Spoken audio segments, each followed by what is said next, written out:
the faster your shutter speed, the higher the likelihood that you're going to get a good shot, right?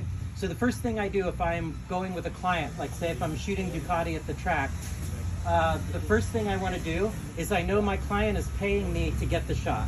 So the first thing I'm going to do is I shoot shutter priority like 125, a shutter speed that I know I will get something sharp. So the first thing I do is I'm like, if everything gets fucked up, then I know I have something in the bag, and I can go into Photoshop and like silhouette, and I can fake my way out of a bad shot if that's the case. As soon as I have something in the bag, I go from 125 to a 60th. 60th is pretty much where you're going to find better blurs, and a lot of that is related to your shutter speed and your lens. So a telephoto, like a 200 millimeter, 125 is a pretty healthy blur.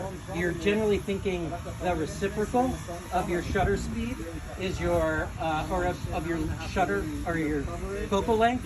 So 200 lens, 200 of a second, right? So that's sort of your safety margin. So a 50 millimeter, 60th of a second, 24 millimeter, 30th of a second. So once you have that, then start to experiment. Then try and go for the money shot. Get the shots that you can do better on. It's really, really hard to do the panning shots like this and to get something really sharp.